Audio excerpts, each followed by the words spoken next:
ఇప్పుడైనా దయచేసి ఎలాంటి విభేదాలు లేకుండా ప్రజలలో కలిసిపోయి పనిచేయండి. ప్రజలకు ఏం అవసరాలు ఉన్నాయో గుర్తించండి. ఇవాళ బీజేపీ ప్రభుత్వం ఉన్న చోట 1200 గ్యాస్ నడుస్తుంది, మన ప్రభుత్వం 500కే ఇస్తుంది. అవునా కాదా? ఈ వాస్తవం చెప్పాలా వద్దా మనం?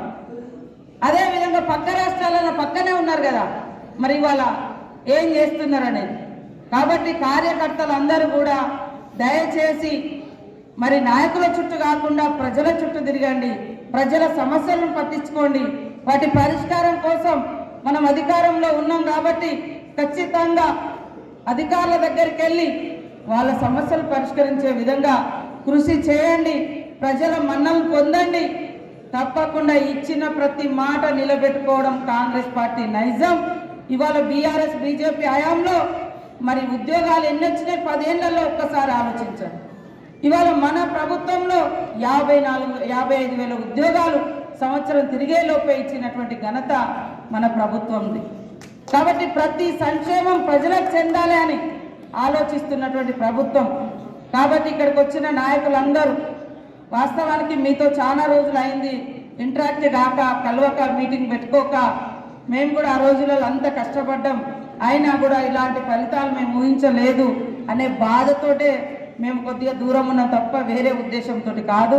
నిరంతరం నేను కూడా కష్టపడే వ్యక్తినే, ప్రజలలో ఉండే వ్యక్తులమే, ప్రజల కోసం కష్టపడి పోరాటం చేసేటోళ్ళమే.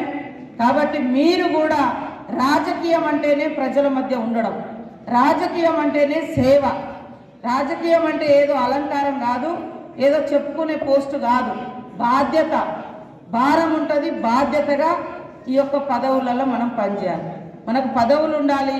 మరి ప్రతి ఒక్క రైతుకు, సన్న వడ్లు పండించిన రైతుకు సంబరాన్ని ఇచ్చింది అసలు ఇప్పుడు ఈ పండుగ జరుగుతుంది. కాబట్టి మీరు ఆలోచించండి. వాళ్ళు వేసిన 25,000, 50,000 వడ్డీలకు సరిపోయినాయి అప్పుడు బ్యాంకులలో, కానీ ఇప్పుడు ఏకకాలంలో అవుతున్నాయి. మీరు ఒకటి ఆలోచించాలి. వాళ్ళు ఒక 20 లక్షల మందికి గత ప్రభుత్వము మాఫీ కాకపోవడం మూలంగా రెన్యువల్ కాలేదు. ఆ రెన్యువల్ కానటువంటి వాళ్ళ పేర్లు ఈ మాఫీ లిస్టులో లేదు. దాంతో కూడా చాలా మంది రైతులు ఉన్నారు.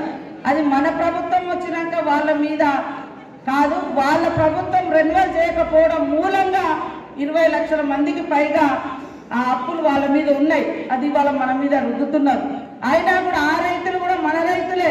దానికి కూడా ఒక పరిష్కారం తప్పకుండా ఆలోచించి మరి రాబోయేటువంటి మీటింగ్లలో, క్యాబినెట్లో కానీ, మరి పార్టీ మీటింగ్లలో కానీ డిస్కస్ చేసి ఆ రైతులను కూడా ఆదుకునే విధంగా